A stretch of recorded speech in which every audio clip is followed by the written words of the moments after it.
مباشرة من أوتيل لأحيل الكلمة لضيفة عزيزة علينا بجامعة الإخوة من توري، وفدت علينا من جامعة صالح بوبنيدر قسنطينة 3، ألا وهي الدكتورة زهية إدريس مغنوس، لتشنف مسامعنا بمحاضرة تحت عنوان La symbolique de l'image de l'homme idéal dans l'architecture grecque، رمزية صورة الرجل المثالي في العمارة اليونانية. دون إطالة، تفضلي أستاذة، مشكورة. شكرا جزيلا. أشكر أعضاء اللجنة العلمية وأعضاء اللجنة التنظيمية على بناء وتحضير هذا اللقاء العلمي. أشكرهما على إعطائي هذه الفرصة حتى أكون من ضمن المشاركين في إسراء البحث العلمي لمداخلتي الموسومة ب La symbolique de l'image de l'homme idéal dans l'architecture grecque. Les images possèdent plusieurs caractéristiques du langage, pas dans le sens figuré de langage des fleurs, mais par les caractéristiques de leur structure, syntaxe, grammaire, style, et par leur contenu sémantique. Et la caractéristique fondamentale est que les images sont des représentations abstractives de la réalité. Poser la question de l'image dans le monde arabe, c'est évoquer l'art islamique qui s'est davantage imposé par ses propositions esthétiques, abstraites ou géométriques que par sa production figurative.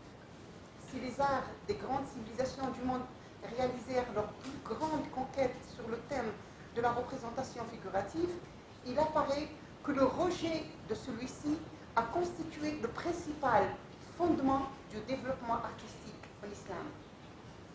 Les images de cette période, qui certes abondent, ne sont cependant que des emprunts au vocabulaire des civilisations méditerranéennes et orientales pré-islamiques. Pour répondre à ces besoins en matière de représentation, la nouvelle société musulmane fit appel aux artistiques autochtones des pays qu'elle dominait et qui étaient les dépositaires d'une tradition d'art figuratif séculaire. Les peintures, les mosaïques et les statues d'époque omeyyades et les fresques abbassides de Samarra sont autant de leurs œuvres. Les arts spécifiques de cette civilisation se matérialisent à travers la calligraphie, la mosaïque, la céramique de revêtement, aussi par le stuc et la sculpture. Cependant, dans l'art de bâtir, la structure constructive a perpétué l'art architectural pré-islamique méditerranéen, à savoir l'art romain et l'art grec. Dans l'architecture grecque, c'est le référent de la réalité concrète de l'objet, l'image de l'homme qui est représentée à travers des signes qui expriment sa taille, son genre, son échelle et sa beauté. Les chefs-d'œuvre incarnent par excellence l'esprit grec dans une conception saisissante de la figure humaine. Ainsi donc, notre intervention a pour objectif d'exposer la graphosphère qui présentait l'image comme subordonnée à l'archétype pour désigner les symboles fondamentaux qui servent de matrice à des séries de représentations dans la synthèse constructive de l'architecture grecque, où la pierre passe de son rôle mécanique à son déguisement théâtral. Cet esprit grec, donc l'esprit grec, on le voit à travers deux symboles. Donc il y a l'homme athlète et l'homme penseur. Chez les Grecs, la divinité est l'homme divinisé. L'expression polysémique kalos, kagatos a souvent été associée à un idéal d'harmonie de corps et d'esprit dont l'athlète grec aurait été le modèle parfait de beauté, de santé et de force. Les temples, la demeure des dieux divins, sont des structures où l'on pourrait abriter l'image d'une divinité. L'architecture grecque est codifiée et se base sur des règles de proportion arithmétique. Les ordres architecturaux organisent les proportions, les formes et l'ornementation de toute partie construite. Dans les trois... Comment je peux montrer les photos et expliquer les photos? Parce qu'il n'y a pas de souris. Bon. Donc la civilisation fut la première à établir un système des principes définissant la beauté dans les arts, y compris l'architecture. Donc nous avons 3 canons. Non, là c'est pour montrer. Ah, d'accord. Ah, donc là, nous avons l'homme, le sexe masculin, qui est devenu donc un ordre qu'on appelle l'ordre dorique. Dans le deuxième ordre, nous avons la femme, l'ordre ionique. Voilà, merci beaucoup. Donc le deuxième canon, c'est le canon ionique qui représente la femme. Et le troisième, c'est le canon corinthien. Donc pour la colonne dorique qui représente la force robuste et la beauté du corps humain, il a été représenté par la section de la colonne qui devient, donc la hauteur, elle a donc un rapport arithmétique, elle fait 6 de hauteur par rapport à la section de la colonne. Pour représenter la femme idéale, on a pris donc plusieurs symboles.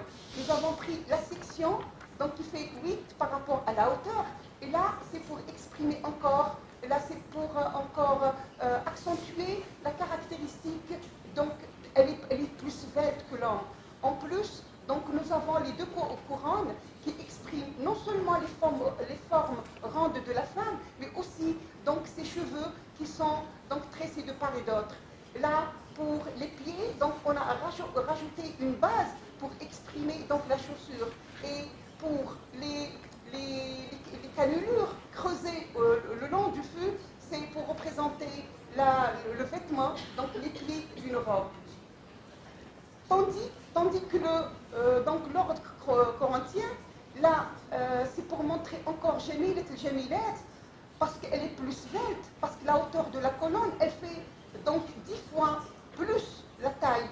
Et en plus, donc là, elle a été représentée par des feuilles qu'on appelle l'acanthe, que dans l'histoire de l'acanthe, il a été dit que dans la méthodologie grecque, l'acanthe est une nymphe qui, plaisant à Apollon, fut changée en cette plante par le dieu. Et comme conclusion, donc nous pouvons dire que l'image perçue ou imaginée est un signe ou un ensemble de signes posant un rapport de ressemblance avec une réalité concrète ou abstraite. Cependant, dans l'architecture grecque, c'est le référent de la réalité concrète de l'objet, l'image de l'homme idéal qui est représentée à travers des signes qui expriment sa taille, son genre, son échelle et sa beauté. Les chefs-d'œuvre incarnent par excellence l'esprit grec dans une conception saisissante de la figure humaine.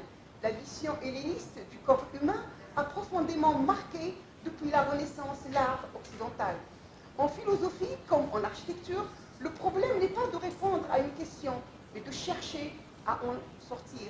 Philosophes et architectes s'interrogent sur le monde, sur l'habitable, sur le beau, sur la création, sur le style, sur le partage d'émotions et de sensations. La géométrie grecque est une opération rationnelle qui a permis d'établir et de vérifier l'existence de figures sur lesquelles on raisonne, ce qui distingue l'art oriental, ce que celui-ci ne s'occupe que de donner du plaisir. Le grec cherche à rejoindre la beauté, c'est-à-dire à donner une forme aux choses qui font songer à l'ordre universel, à la domination par l'intellect. Toute chose qui n'existe pas dans la nature n'en est. Et sur ce, merci pour votre attention.